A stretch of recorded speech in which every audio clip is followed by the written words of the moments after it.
నీ దినాలు లెక్కించబడ్డవి. అది నీకు తెలియదు కనుక నువ్వు బహు జాగ్రత్తగా ఉండాలి.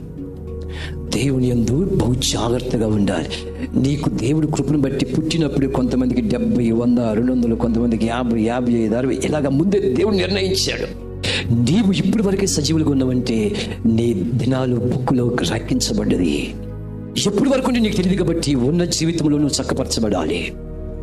ఉన్న రోజుల్లో నువ్వు దేవుడి కొరకు కార్యాలు చేయాలి. ఉన్న రోజుల్లో దేవుడికి ఇష్టకరముగా జీవించాలి. ఉన్న రోజుల్లోనే దేవుడికి మహిమకరంగా జీవించాలి. ఉన్న రోజుల్లోనే ఏదైనా చేయాలి. అందుకే ఏ రోజును వ్యర్థపరచుకోకు అని జీవితంలో మార్పు కోరే దేవుడు చెప్తూ ఉన్నాడు. నీకు తెలియదు కాబట్టి నువ్వు ఎన్ని రోజులు ఉంటావో దేవుడు ఎప్పుడు వస్తే నీకు తెలియదు కాబట్టి ప్రతిరోజు దేవుని యందు భయము భక్తి కలిగి బ్రతకాలి.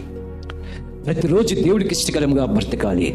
ప్రతిరోజు కదా పాపం నుంచి విడుదలై బ్రతకాలి. ప్రతిరోజు వ్యసనం నుంచి లోకం నుంచి వేరై బ్రతకాలి. నీ జీవితంలో ప్రతిదీ తీర్పులోకి వస్తుంది కాబట్టి జాగ్రత్తగా ఉండాలి.